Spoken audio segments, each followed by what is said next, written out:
রহস্য মৃত্যু, বাগুইআটিতে রহস্য মৃত্যু, কলকাতায় বার ডান্সারের রহস্য মৃত্যু।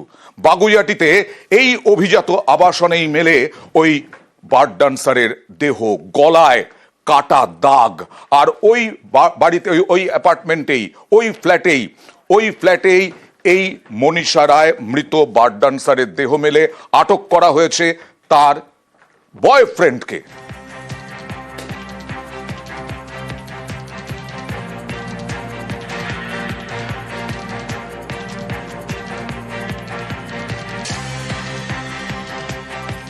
মনীষা রায়ের মৃত্যু কিভাবে, কার ফ্ল্যাট এই অভিজাত আবাসনে, সবটা জানবো সুস্মিতার সঙ্গে। সুস্মিতা,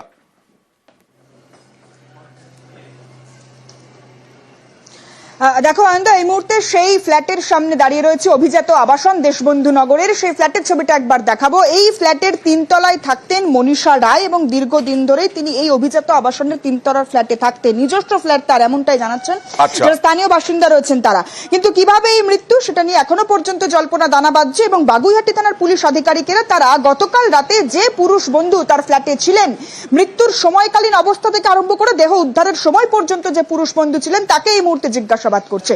এবং ইতিমধ্যেই পুলিশ সূত্র মারফত যেমনটা জানা যাচ্ছে, মনীষা রায় মৃত বার ডান্সার বা নর্তকী, তার গলায় আঘাতের চিহ্ন রয়েছে।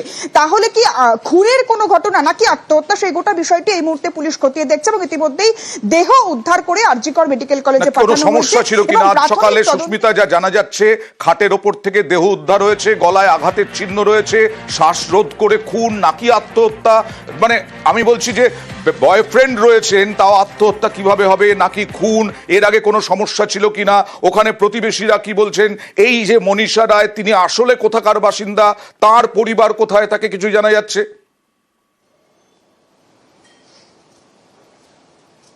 দেখো, পরিবারের বাসিন্দারা কেউ এই ফ্ল্যাটে থাকতেন না, তবে তিনি কলকাতার বাসিন্দা এমনটা জানা যাচ্ছে। এবং নিরাপত্তা রক্ষী যারা রয়েছেন এই আবাসনের, তারা বলছেন যে পুরুষ বন্ধু গতকাল রাতে এসেছিলেন।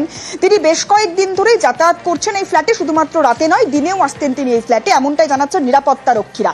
তাহলে সেই পুরুষ বন্ধুর উপস্থিতিতেই কেন এই ধরনের ঘটনা, কেন মৃত্যুর কোলে ঢলে পড়তে হলো এই নর্তকীকে?